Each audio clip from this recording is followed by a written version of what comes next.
Razkaoui is National Director of CARE Morocco, and she joins us now live from Casablanca. I just want to get the measure of this now that we're a few days out. I mean, what was it like in the early hours, and where are we now, given this is really something Morocco hasn't seen in at least a century?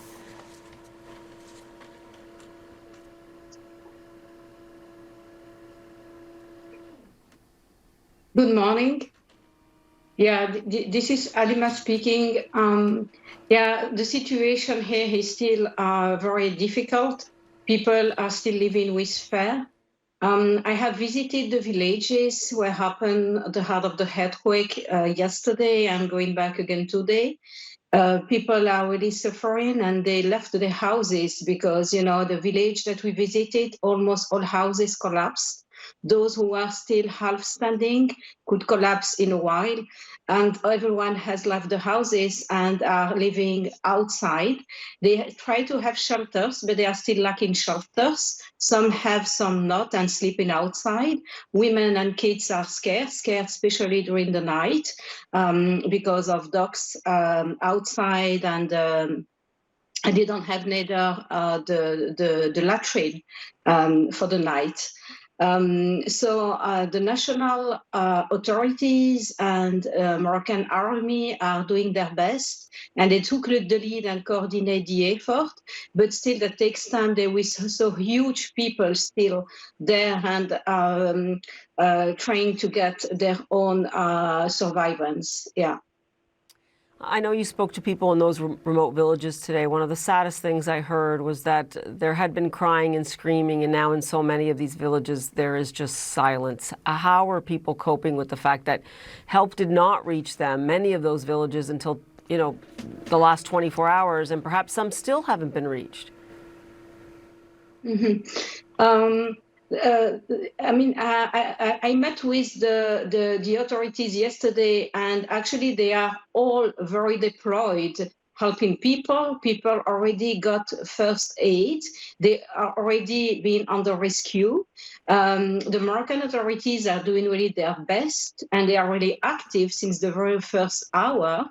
Here, the thing is, people are really in need of regular food delivery, water delivery, shelter. Some of them were seeing that some of them were already getting shelter. Some are still waiting. So the thing is, the situation is very wide. So it takes time actually to cope with everyone and cover everyone. The national authorities coordinate and help the civil society as CARE Morocco to join them, helping and getting a more regular food delivery. So things is there. I mean, people are trying to organize the authorities and civil society, but it takes time because the needs are so huge. And when you say also, you should know that winter is coming. So the authorities are as well trying to anticipate the winter and the cold of the winter for people to be on the shelter, before the winter. Given that you say people are already suffering and the need is great, do you believe it might be necessary to evacuate many of these people from these villages for weeks, if not months, just because it's not safe to be in those areas and there isn't the necessities of life anymore? Mm-hmm. That's the national authorities are for the time being analyzing the situation, and they are deeply working on the best scenario to better help people and make them the safest possible. They analyze all aspects of the scenarios to identify the right one and working on it. They are already working on it.